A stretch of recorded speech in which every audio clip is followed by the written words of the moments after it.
I never thought a silly drinking game would turn into one of the most unforgettable nights of my life. Honestly, I was just there to kill time, hang out with some friends, and maybe get a little buzzed. But then he dared me, and everything changed. It was a Friday night at my buddy Matt's place. Nothing fancy, just a cramped apartment in the city with that perfect mix of worn-in furniture and scattered beer bottles. Matt's been throwing these little get-togethers for years, mostly the same group of people, coworkers, college friends, that kind of thing.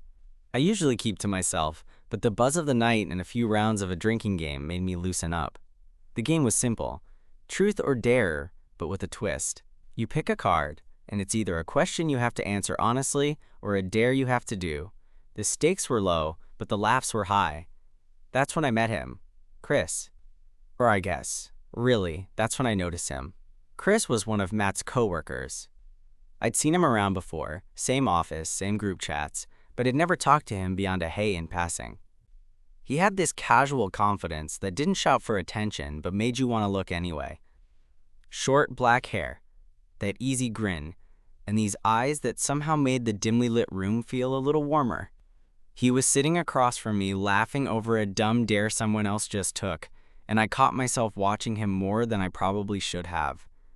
When it was my turn, I picked a card and got dared to do a shot of tequila. No big deal. Except Chris, who was grinning like he knew exactly what he was doing, leaned over and whispered, "Bet you won't do the next dare if I pick it for you."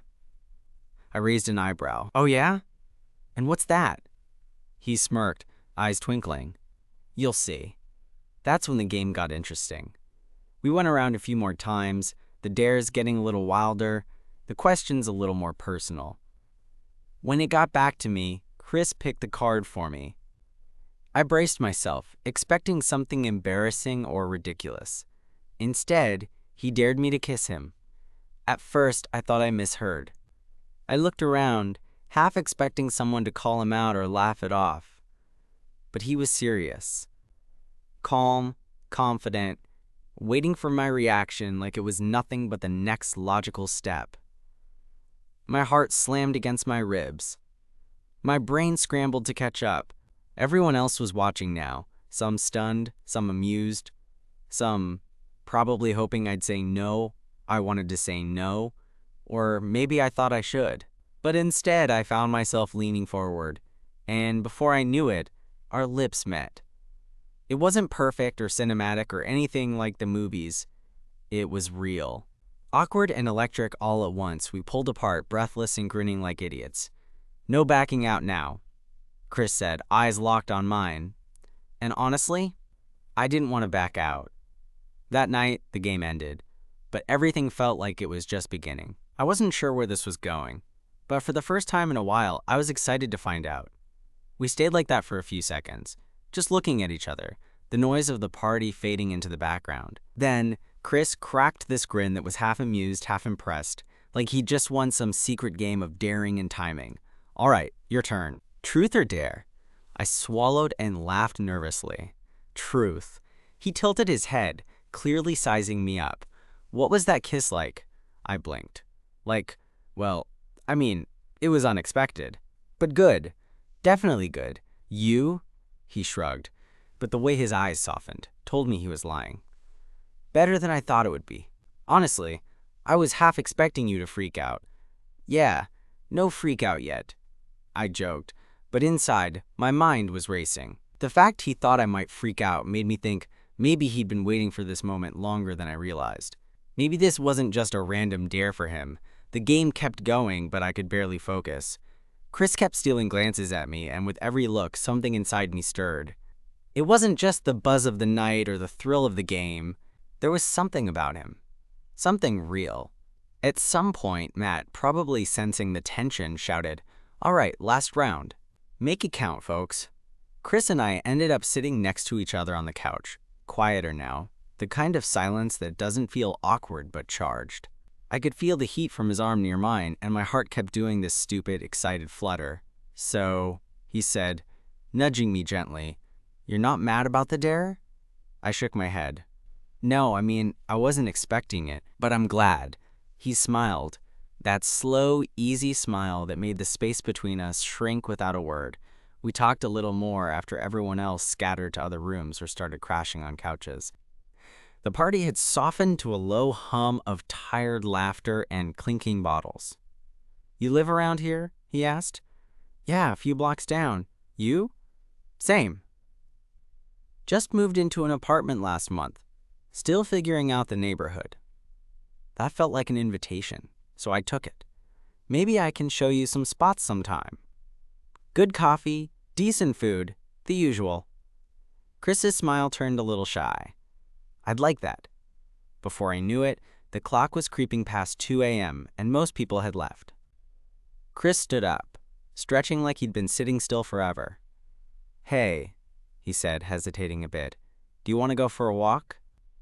Just to clear some air?" I hesitated for a fraction of a second, then said yes. We stepped outside into the cool night air. The city was quieter now, streetlights casting long shadows, the kind of silence that feels different when it's shared. We walked side by side without talking much at first. Just the sound of our footsteps and the occasional distant car. Finally, Chris broke the silence. "I know that kiss was a dare, but I want you to know it wasn't just that for me." I glanced at him, surprised. "I've been wanting to do that for a while," he admitted. "I wasn't sure if you were into guys, or if you'd even want to kiss me." So the game was a way to break the ice. I laughed softly, feeling the weight of his honesty. "Well, funny enough, neither was I, but I'm glad you took the chance." His face lit up, that same mixture of relief and happiness. We kept walking, and eventually we found ourselves sitting on a bench in a small, quiet park. The city hum was distant now, replaced by the gentle rustling of leaves. "You're different from what I expected," I said, watching how the street lamp caught the edges of his face. He looked over, curious. "How so?" "Just more real. Not the usual guy you'd meet at a party, you know? You don't put on a front." Chris smiled, but there was a flicker of hesitation in his eyes. "I'm used to people assuming things about me. About my dating life or what I'm into. I don't usually open up."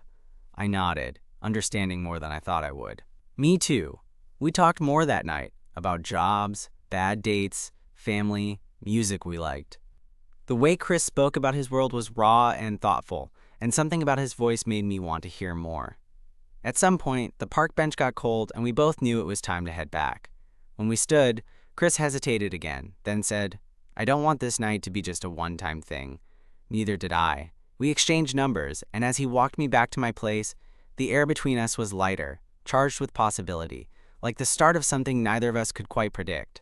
When I got inside, I couldn't stop smiling. That dare? Yeah, it was risky, but it was the best one I've ever taken. The morning after that night was weirdly quiet. I woke up with my phone buzzing next to me. 2 messages from Chris.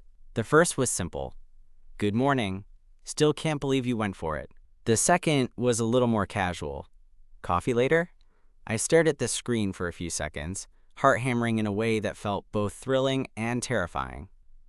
I wasn't used to this. Usually, mornings after a party were about nursing a hangover or avoiding awkward texts from people I barely remembered. But this was different. I texted back, "Definitely." "What time?" He replied almost instantly. "How about 11? There's this little cafe a few blocks from my place." I smiled, feeling a strange but welcome warmth spread through me. "See you then."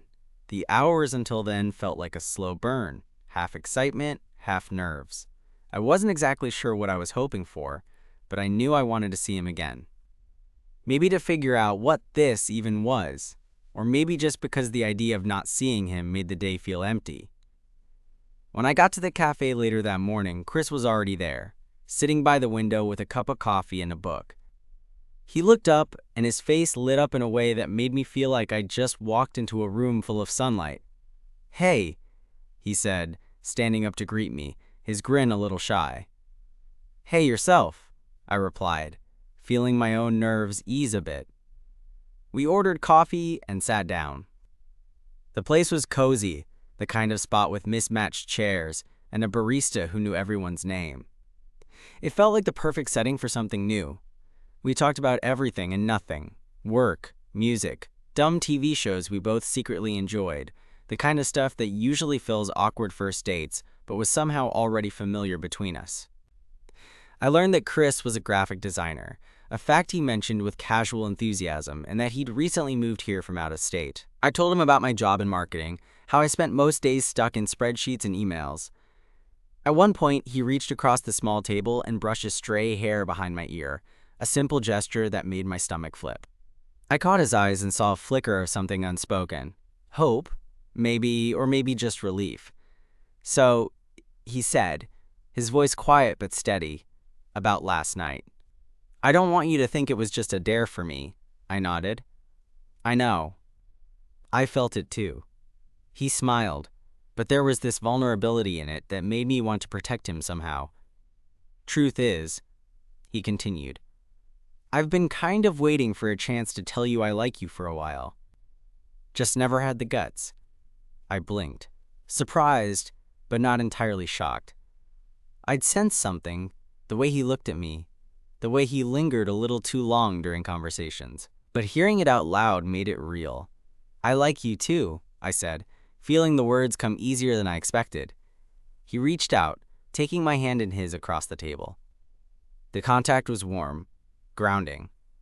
The rest of the morning slipped by in a blur of laughter, easy conversation, and quiet moments where we just looked at each other like we were seeing something new and exciting. After coffee, we wandered through the neighborhood, aimless but content. Chris pointed out street art, little shops he was eager to try, and a park bench where he liked to read during breaks. It felt like we were building a world together, one small piece at a time. At one point, we stopped near a fountain, the sun catching the water just right.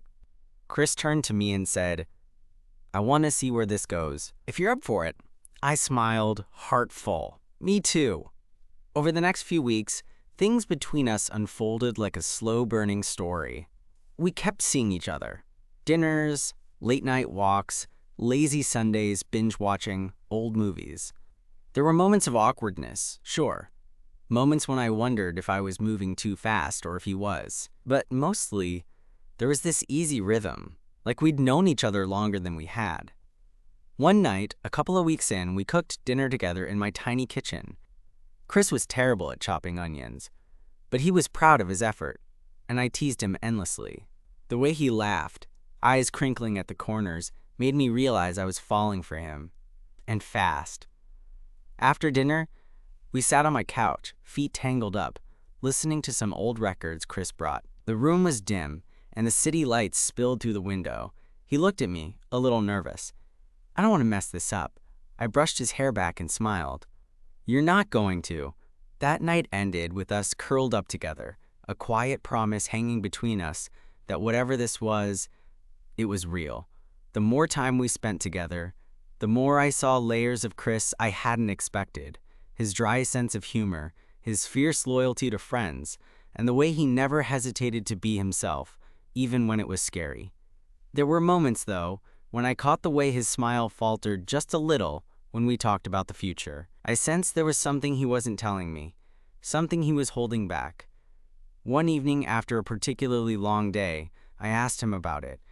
We were lying in bed, the city buzzing softly outside the window. Hey, I said gently, you've been quiet lately. What's on your mind? He hesitated, then sighed. It's just, I'm still figuring things out. My past, my family, stuff that makes me scared to get too close. I reached for his hand. We all have our baggage. I'm here if you want to share it. He looked at me, eyes shining with unshed emotion. I want that. I just don't know how to start. I smiled, squeezing his hand. One step at a time. And that's where we were, two guys figuring it out. One dare, one kiss, and a whole lot of hope at a time. After that night, things between us felt different. Like the invisible walls we'd both been carrying started to crack, just a little. Chris began to open up in ways I hadn't expected. Not all at once, but in small, meaningful moments. One chilly Saturday afternoon, we ended up at a tiny bookstore tucked away in a side street.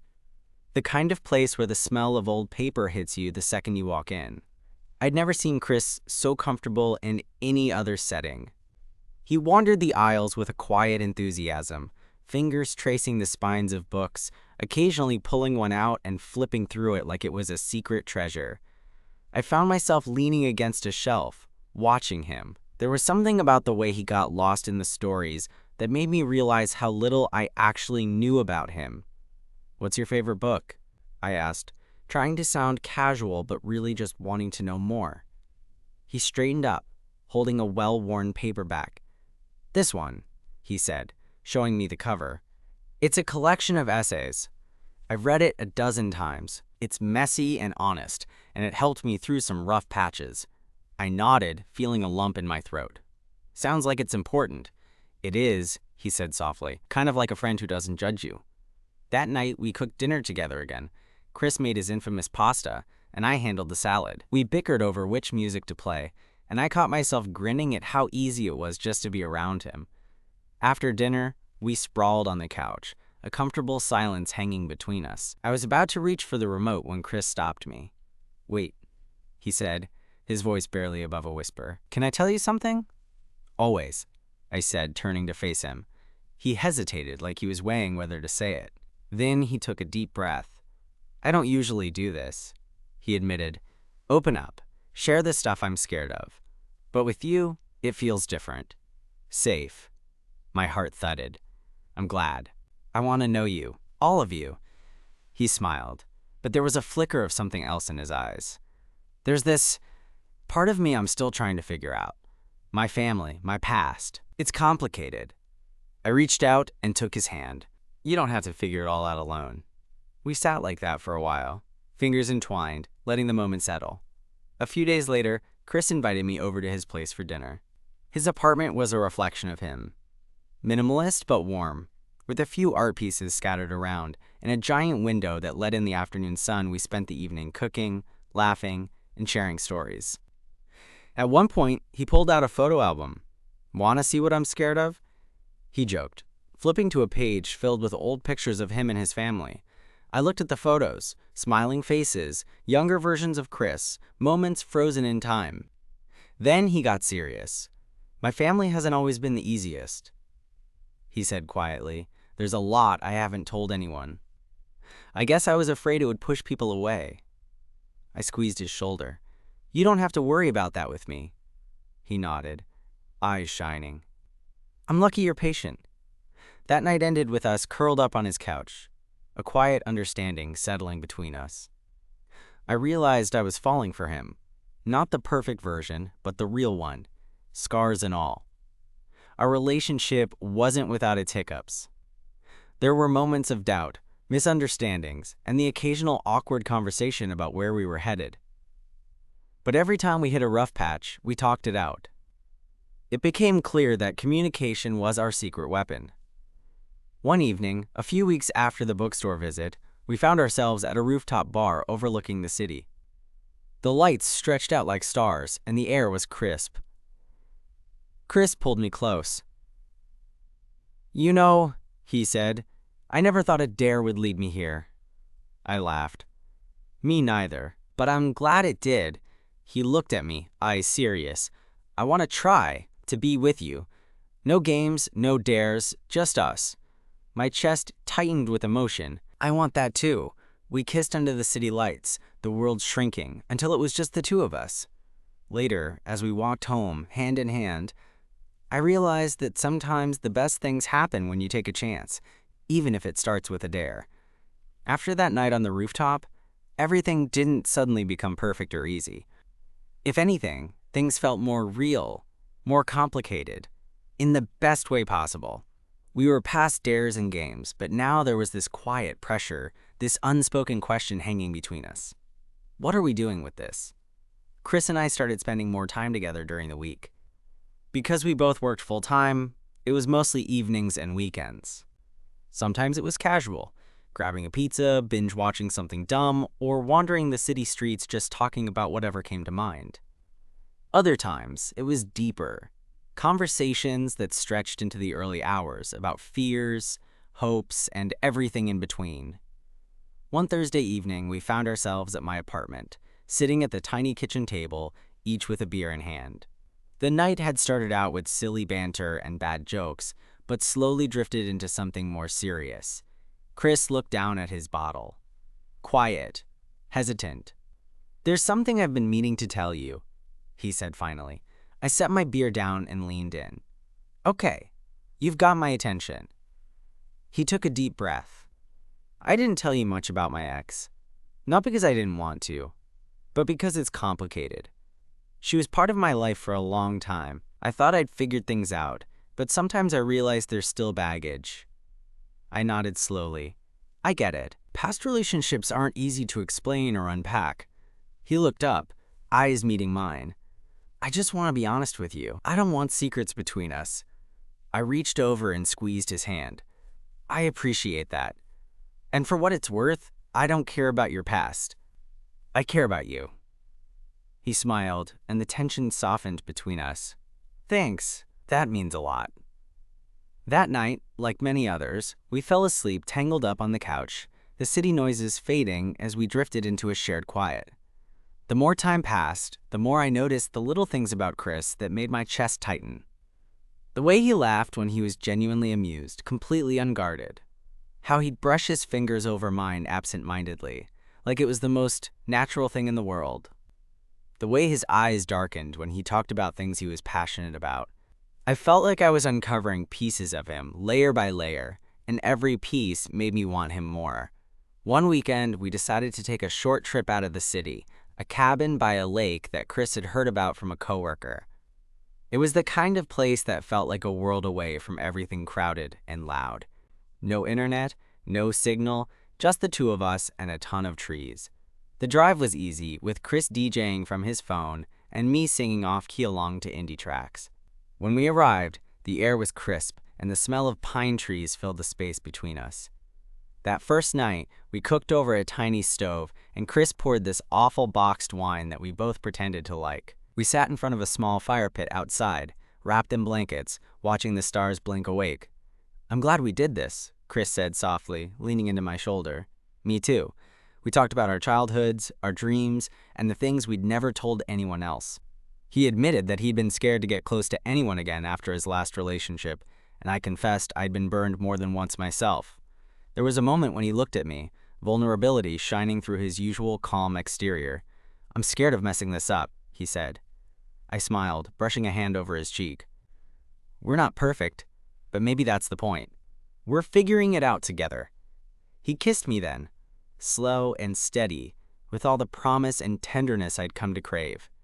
The days that followed were a blend of lazy mornings and quiet afternoons. We swam in a lake, warmed ourselves by the fire, and simply existed. Two people carving out a space that felt safe and real. When we got back to the city, the routine felt different. The apartment I went to wasn't just my place anymore, it was ours.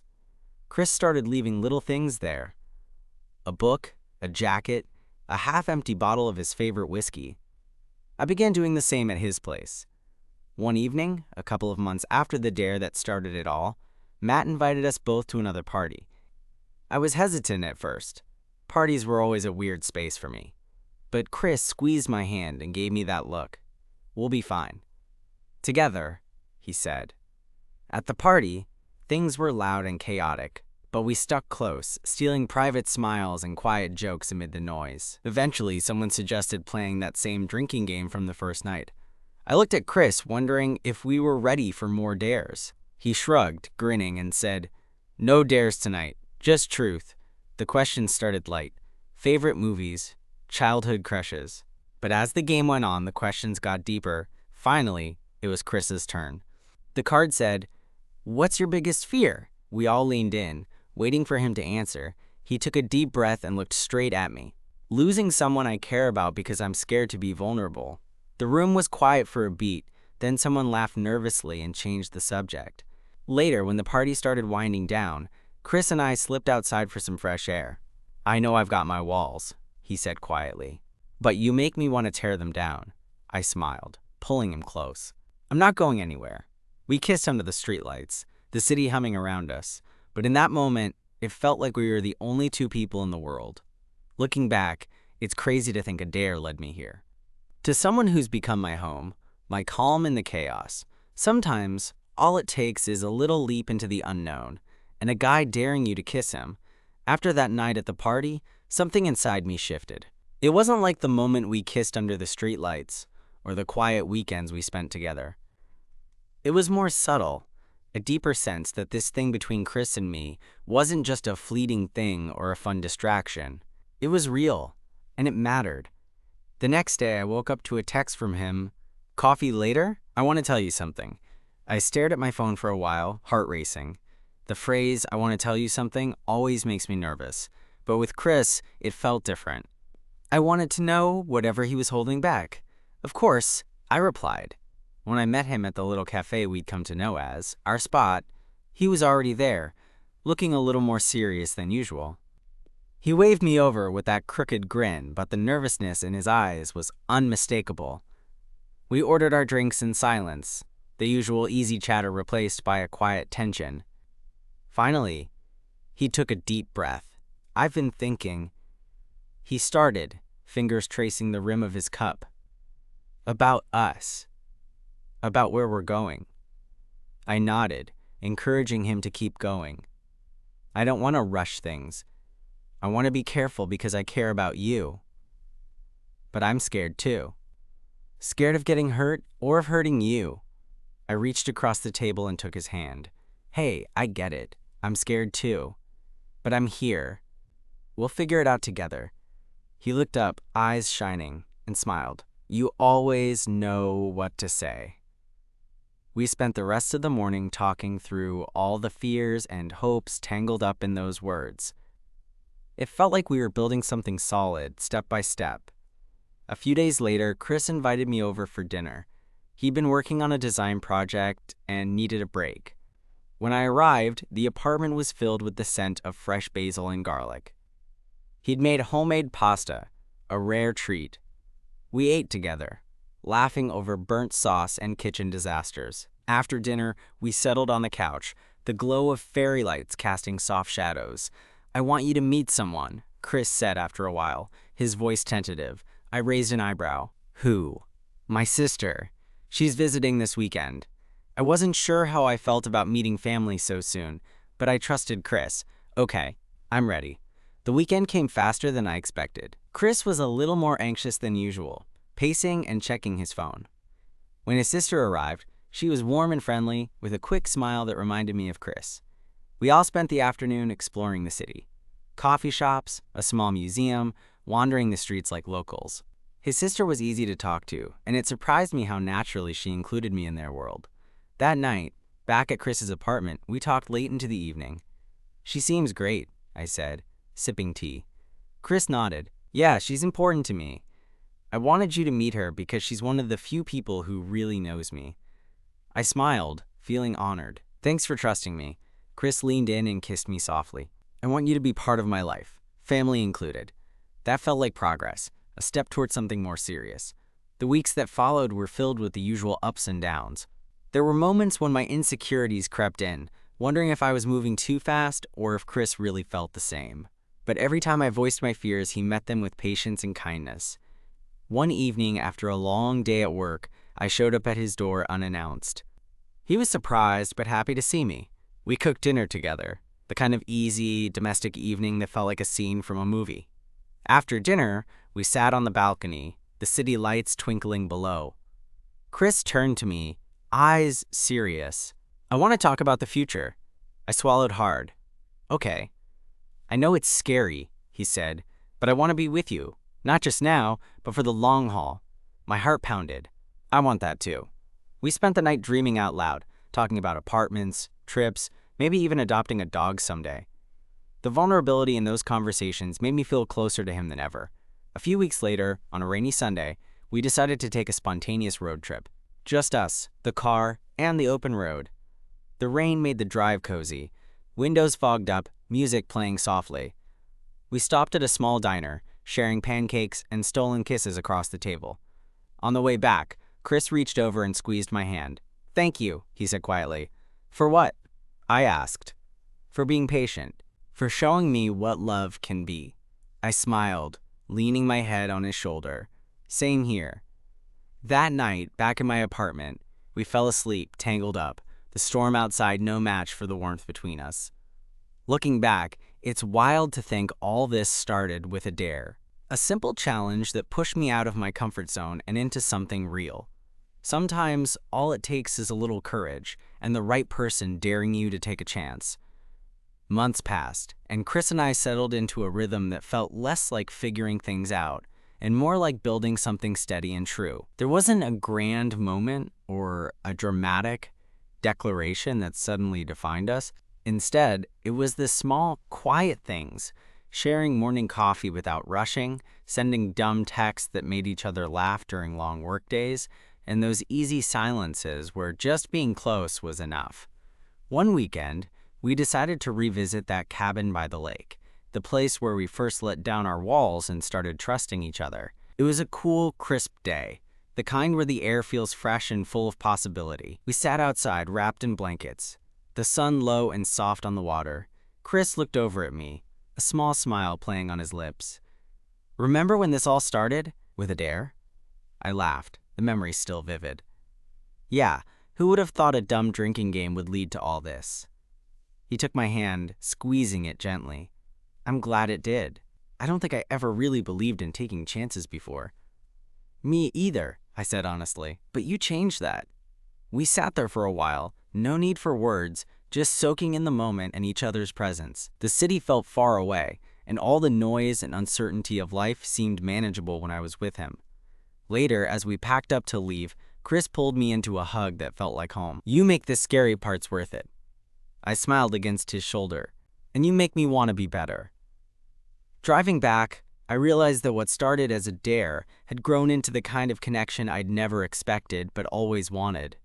It wasn't perfect, and we were still learning about each other, about love, about trust, but it was real, and that was enough. Sometimes the best things don't come from rehearsed moments or grand gestures. They come from taking a chance, being vulnerable, and finding someone who's willing to take that chance with you. And for me, that someone was Chris. The guy who dared me to kiss him, and in doing so, dared me to open my heart.